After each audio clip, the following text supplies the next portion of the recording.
So Prakash, Nair?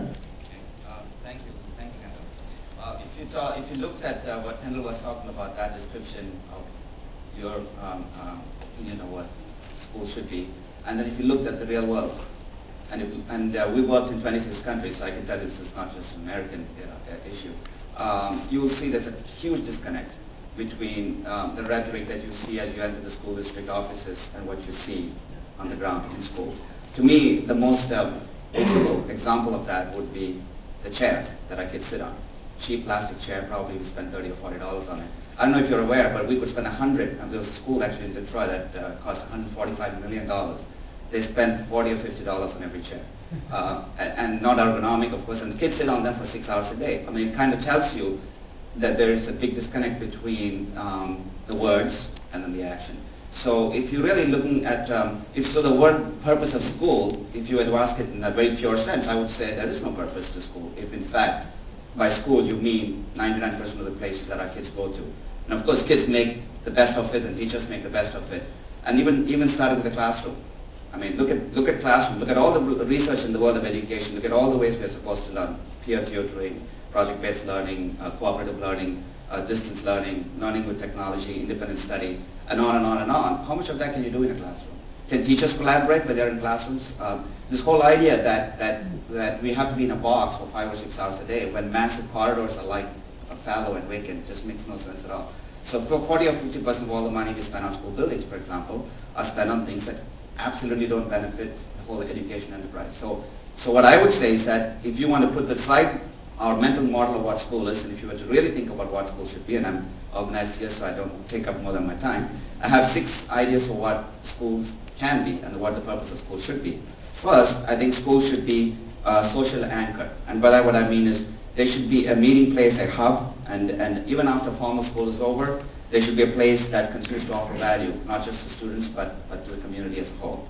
The school should be the place to be. It's the place where Jeff would be, all the cool toys would be available for kids to hang out with. Now, there's this book, Outliers, which talks about even Bill Gates having had access to computers at an early age, which allowed him to do all the things that he did. So what we are talking about is providing those kinds of high-end computing opportunities for kids. So what we're calling is internet to video link to the world, hanging out for the iPhone crowd, also a place of choice for young software developers, gamers, musicians, digital artists, and of all genres, and it should have better technology than that could be found anywhere else. So there's a real reason then for those people to be in school. Third, the school should be a place to generate ideas, and it should not be a place to regurgitate ideas, but rather to generate them. So a place that fosters a culture of creativity in every aspect of its existence, from course offerings to student projects to its very architecture.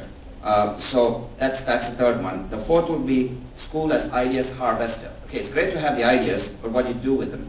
So it should be a place to trial these ideas and test creative outputs. This may include software, it may include digital media, it could be art, it could be script writing, it could be design, it could be architecture, it could be any of these things, but this is not just a place to generate the ideas in a very non-threatening, non-confrontational, non-judgmental way, but also to then bring them, to make them real. And then the school as a key player of the community's economic network. What that means is small business hot desk where students themselves or with outside help and finance can build brand new businesses to bring harvested ideas to the local and global market. So make the school part of the economy so that kids are not in this place that has absolutely no connection to the real world. They are in there testing ideas, trialing them, and then bring them to the market. And then finally, the school as a builder of social capital. It should be a flexible, accessible place of choice for community events, particularly in many communities with a lot of immigrant families and others. You need to create a brand new social infrastructure, and schools could be exactly that place. So, and basically schools should have physical, cultural, and creative resources that are used by the community. Thus the community builds the school, and the school builds the community. So I think that if we did these 6 things, then yes, I would subscribe to the notion that there is a purpose to school. But I have a hard time at this point answering the question in the affirmative and say, if the schools that we see out there are what you're talking about, then I would probably have to say there is very little purpose to school, particularly in the context of the 21st century.